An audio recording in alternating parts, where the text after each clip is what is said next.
आज मु बजार जाइली बजार छोट माछटी आनी प्राय 500 ग्राम हेब से किसी बिहन बाहर चलतु आम माछर तरकारी बनइबा आउ बिहन बरा करवा। माछ को भल भाव धोई तादे लुण और हलदी गोला पटे गैस ऑन करी कढ़ई गरम हवा को रखिदे कढ़ई गरम हो आसला तेल देवा अधिका तेल देवा माछ भाजीला भाई तेल गरम हो गला माछ गुड़ी को भाजीदबा जी तेल देते 4 पीस माछ ही धरला एमती करके भाजी नवा। आधा किलो माछ 3टी रसुण नेबी 2 खंड अदा नेली पियाज और टमाटर काटिकी नेबी ये कंचा लंका पकई या पेस्ट करदे माछ गुड़ी को भल भाव भाजी हो गला एबे आम आपको काढ़ी नवा प्लेट एमती करके सब माछ काढ़ी दे भल भाव भाजीदबा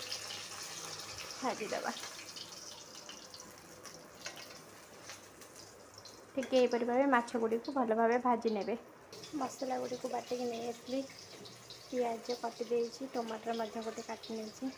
आलू 2टी आलू एमती साइज माछरे पड़ापी एमती साइज लंबा लंबा कर काटी नहीं माछ बिहन गुड़ी को भी भाजीदेली देख बरा टाइप करदे माछ बिहन माछ बिहन भाजीदेली अल्प टिके तेल अच्छे कढ़ई गरम अच्छी तादर आउ 4-5 चामच तेल देदेबा गोटा मसला दबा गोटा मसला टे फ्राए होला पियाज दबा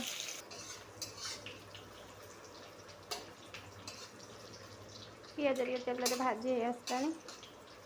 एबे चलते टमाटर देदेबा टमाटर टे जरी आसला एबे आदरे पाउडर पका धनिया पाउडर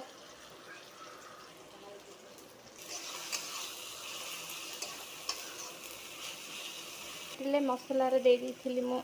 जीरा बाटी थी तो जीरा पाउडर देली ना धनिया पाउडर दे मसला टे भल भाव कषी होगा तापर आलू पकई कषी दे ये भी भल भाव कषी होगा एबे आम आदरे पानी दबा मुझे झोल रखी तो से सूप रखापी अध कषा उपर पानी देली भात रे खाइले टिके सूप रही भल लगे से मुझे सूप रखिले अधिका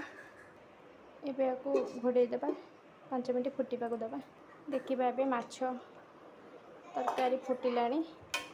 इस समय माछ गुड़ी को छाड़ीदबा माछ भाजिक रखा बिहन को